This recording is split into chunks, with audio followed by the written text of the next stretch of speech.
Hello friends, welcome to my channel. कैसे हो आप सब लोग? आई होप आप बहुत अच्छे होंगे।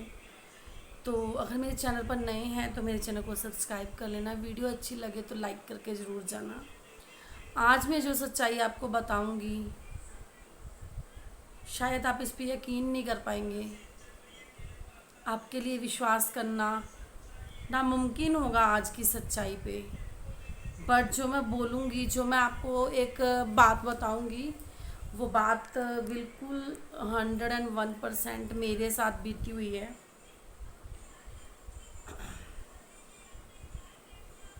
मेरे पापा ना बहुत बीमार रहते थे। कभी कभी घर से कॉल आ जाती थी कि बीमार हैं, मिलने के लिए बोल रहे हैं, मिलने के लिए बोल रहे हैं। तो हम लोग ना चल देते थे मिलने के लिए। भैया बीमार है, इंसान का कोई भरोसा नहीं है। तो और बेटियों का तो बहुत सॉफ्ट हर्ट होता है, क्योंकि जेंट्स लोग अभी फिर भी वो कर लेते हैं, बेटियां तो तुरंत चल देती हैं यार।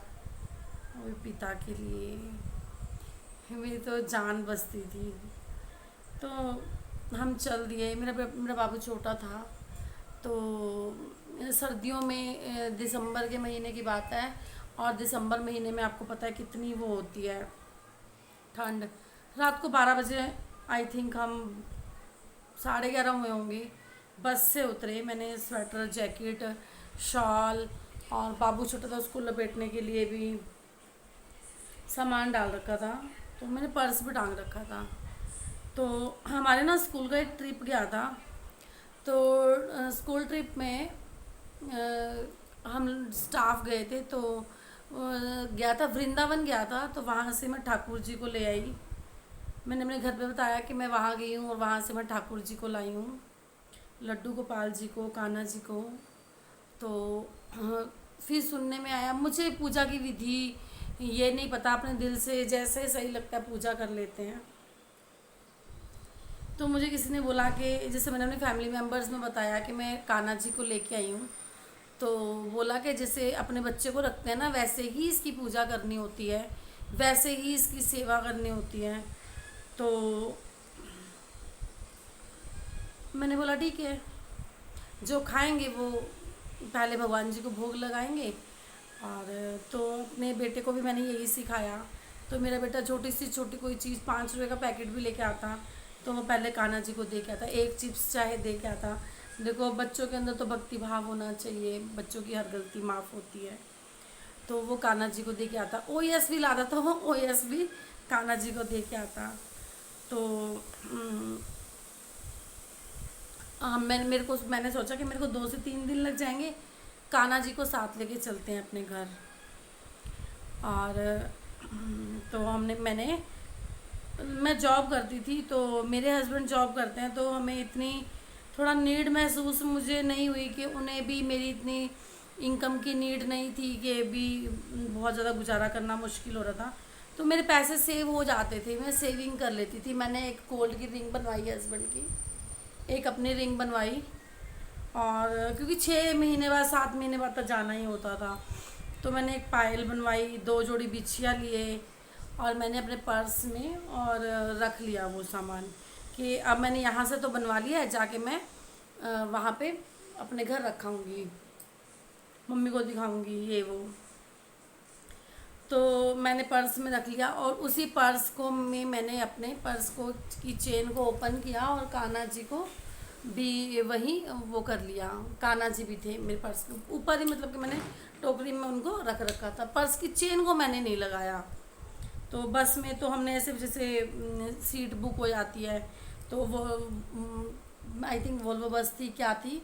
तो वहाँ पे हम सेफली वहाँ से उतरे और हमने ऑटो कर लिया। ऑटो किया तो ऑटो से उतरने के बाद एक स्टॉपेज से दूसरे स्टॉपेज पे ऑटो से उतरने के बाद तो मेरा पर्स ऑटो में छूट गया। मेरी इतनी गोल्ड ज्वेलरी उसमें जो मैंने सेविंग की थी, मेरा पूरा पर्स उस ऑटो में ही छूट गया। तो हस्बैंड को नहीं पता था कि मैंने कुछ बनवाया है या कुछ करके। तो मेरा चेहरे का एक्सप्रेशन ही चेंज हो गया। मैं एकदम ज़ीरो एक्सप्रेशन में चली गई। कहाँ तो किसी का हाल चाल पूछने जा रही थी। हाल चाल सो पूछा। और हमारा क्या होता है कि पहले मेरा घर आता है फिर मेरा ससुराल। तो हस्बैंड ने बोला कि जैसे हम इकट्ठे जाते मिलने, तो मैंने उस दिन बहाना लगा के उनको मना कर दिया। मैंने कहा मैं नहीं जाऊँगी, आप जाओ मम्मी डैडी से मिलाओ। तो ये बाइक पे चले गए मेरे बेटे को लेके मिलने के लिए। और मैंने मेरे को कहाँ नींद आनी थी, जिसका सब कुछ वहाँ पर्स छूट गया हो, उसमें मेरे 2 मोबाइल थे, एक रिस्ट वॉच थी। तो मेरा सब कुछ तो पर्स में छूट चुका था ऑटो में। तो कान्हा जी भी छूट चुके थे, कान्हा जी का साथ भी छूट चुका था मेरे से। तो मेरे को नींद नहीं आई मेरा चेहरे का, पर माँ जो होती है बच्चे के चेहरे का एक्सप्रेशन समझ लेती है। तो मम्मी बोल रही है पर्स में कुछ था तो नहीं, बड़ी टेंशन में लग रही है। तो मैंने बोला नहीं ऐसा कुछ नहीं था। हस्बैंड ने पूछा कुछ था तो नहीं पर्स में। मैंने बोला नहीं यार, सब कुछ तो आपके पास था, मैं तो पैसे वैसे रखती नहीं हूँ, और ओनली 40 रुपीज़ होंगे, बस 40 रुपये मेरे मेरे पर्स में थे। तो बोल रहे कि विजेता देखो कितना भी कुछ था तो टेंशन मत लो, अब वो मिलने वाला नहीं है, क्योंकि वहाँ पे सड़क पे 36 ऑटो चलते हैं, तो अब तुम कैसे खोजोगी उसको। ठीक है, तो मैंने भी बोल दिया कि हाँ यार मिल तो नहीं सकता है, क्या करें अब। तो हस्बैंड चले गए मिलने। और मेरा तो फिर वही कि जिस इंसान की चीज़ खो जाती है वो कैसे ना खोजे। मैं दोबारा उसी ऑटो स्टैंड तक फिर चल दी वापस। वहाँ पे मैं गई तो मैंने वहाँ पे जाके काफ़ी ऑटो वाले खड़े थे। मैंने बोला भैया यहाँ पे मैं कल रात 12 बजे उतरी थी और मेरा तो पर्स यहीं छूट गया, उस ऑटो में ही छूट गया, मैं कैसे ढूंढूं उस ऑटो वाले भैया को। तो बोले कि बहन जी ऐसे तो नहीं मिलेगा, क्या कर सकते हैं इसमें, अब आपका पर्स हम। तो मैंने उनको पूरा बताया। बोले मोबाइल नंबर है। मैंने कहा ऑटो वाले का मोबाइल नंबर कौन रखता है, ऐसे ऑटो से बैठे उतर के, तो ऐसे ऑटो रिक्शा वाले का कौन मोबाइल नंबर रखता है। तो मैं बहुत टेंशन में आ गई, क्योंकि जिसने अपना मर मर के 6 महीने ने काम कर कर के अपनी चीज़ें जोड़ी हों और वो एकदम से चली जाएं, स्वाहा हो जाए उन चीज़ों का। मैंने बोला चलो कान्हा जी मिल जाएं तो मेरे भगवान जी हैं, भगवान जी ने तो आज भोग भी नहीं लगाया है। तो उन्होंने बोला कि बहन जी ऐसा है कि मिल तो देखो, जो नाइट ड्यूटी करते हैं ना ऑटो वाले, तो वो अगले दिन दोपहर को 2 3 4 बजे तक आते हैं। तो आप अपना मोबाइल नंबर दे जाओ। तब भी मैंने सेफली नहीं समझा कि अपना मोबाइल नंबर दे जाओ, अरे यार। तो मैंने फिर मैं अपनी मम्मी का मोबाइल नंबर दे आई वहाँ पे। मैंने बोला अगर कोई ऑटो वाला एक्सेप्ट करता है कि हाँ किसी का पर्स मेरे ऑटो में रह गया था, मैं दे दूँगा, तो अच्छी बात है, तो मुझे कॉल कर लेना। तो एक्सपेक्टेशन तो मेरी ख़त्म हो चुकी थी कि ऐसे कोई भी नहीं देता यार, सड़क पे कोई गिरा एक का सिक्का मिल जाता तो कौन देता, कोई नहीं देता। तो मेरी एक्सपेक्टेशन बिल्कुल ख़त्म हो चुकी थी। मैं आ गई घर, मैंने बोला खो दिया विजेता तूने सब कुछ, कोई बात नहीं दोबारा बना लियो, जो जिसकी किस्मत का होता है। ये सोच लिया कि वो वहाँ पे पहुँच जाता है, छोड़ो शायद। तो हस्बैंड, हमने वापस आने की, मम्मी पापा का हाल चाल पूछ के वापस आने की तैयारी कर ली। जब हमने वापस आने की तैयारी की तो अभी मैंने बैग उठाया ही था, अपना बैग, पर्स तो खो ही चुका था, और मैंने अपना बैग उठाया और बेटे को लिया। और मैं तभी मम्मी के फ़ोन पे कॉल आई कि मैडम जी आपका पर्स ये भैया बोल रहे हैं कि मिल गया है और आप आ जाओ। फिर भी बिलीव नहीं हुआ। तो मैंने हस्बैंड को बोला कि चलो चलो वहाँ से। तो बोले 40 रुपये तो एक क्या तो मर रही है क्या, उसके लिए बेइज्जती करवाएगी मेरी भी, तो कोई बात नहीं, नहीं चाहिए मुझे। तो फिर हम चले, फिर भी मैंने हस्बैंड को मनाया और हम लोग चले गए उसी ऑटो स्टैंड पे। तो उन्होंने मेरा जिसे टेस्ट लेते हैं ना, तो टेस्ट लिया। बोला कि आप कैसे पहचानोगे, आपको क्या पता कौन सा ऑटो वाला है, हम तो इतने ऑटो वाले खड़े हैं, आप पहचान लोगे। तो मैंने बोला हाँ पहचान तो मैं लूँगी।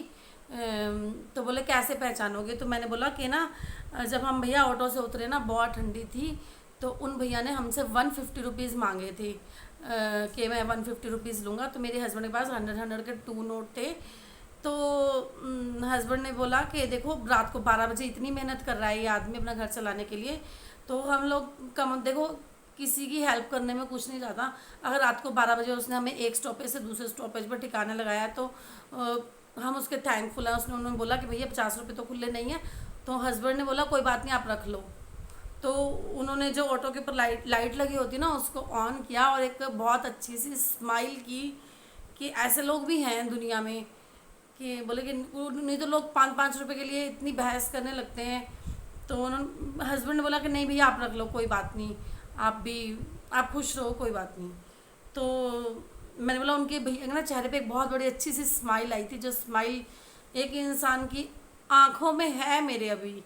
वो भैया जो खुश हुए तो उन्होंने ऑटो वाले भैया ने पाँच छः ऑटो वाले खड़े कर दिए एक लाइन में, बोले चलो ये सारे खड़े हैं और आप पहचानो इनमें से कौन है। तो फिर मैंने भैया को पहचान लिया। मैं बोला भैया आपके ऑटो में मेरा पर्स छूटा था तो प्लीज़। तो बोले कि ठीक है बताओ क्या क्या था, मैं कैसे मानूँ आपका था। फिर मैंने बोला कि मेरी एक जेंट्स रिंग थी। तो मेरे हस्बैंड का expression, oh my God, gents gold ring. तो मुझे ऐसा लगता कि जैसे ऐसे घूर रहे हो कि तू तो गई अब घर चल, तुझे तो छोड़ूंगा नहीं, तू तो गई वैसा। तो मैं बोला कि एक लेडीज़ रिंग है, पायल है, ये है वो है। तो बोले हाँ चलो भैया मैं पर्स यहाँ पे ऑटो में तो नहीं लेके आया हूँ क्योंकि पर्स तो मैंने घर रख दिया था, और आपके कान्हा जी को, हम गरीब लोग हैं, और आपके कान्हा जी को हमने चाय का भोग आज लगा दिया, दूध माखन मिश्री का तो नहीं लगाया है, चाय का भोग मैंने लगा दिया है। तो बोल रहे कि मैडम पर्स तो मैं आपका रख लेता क्योंकि उसमें 30 से 35-40 हज़ार का सामान था, वो तो मैं रख लेता, उसको तो मैं दबा लेता, पर ठाकुर जी को कहाँ रखता, कान्हा जी को कहाँ रखता, क्योंकि ये तो जिसका बच्चा है उसी के पास जाना चाहिए। तो उन्होंने मेरा पर्स मुझे वापस किया। तो हमने एज ए रिवार्ड जितना हमारी हैसियत थी हमने उनको उनकी ईमानदारी का जो भी था हमने उन्हें दिया। हस्बैंड ने मेरे ख्याल से जो भी था उनको 2-3 हज़ार रुपये उनको दिए, जो उसके आगे कुछ भी नहीं है यार, उनकी सच्चाई के आगे, कि हर एक इंसान बेईमान नहीं होता, कुछ गरीब लोग भी ईमानदारी से काम करते हैं और कुछ अमीर लोग भी बेईमानी दिखा जाते हैं, इतना कुछ होने के बावजूद भी बेईमानी दिखा जाते हैं। तो बस, और जब तक भगवान का साथ है ना, कोई आपका नुकसान कर नहीं सकता। तो आई होप आप मेरी इस बात को बिलीव करोगे, ये मेरे साथ बीती हुई है और तब से कान्हा जी मेरे साथ हैं मेरे बेटे के रूप में। जय श्री कृष्णा।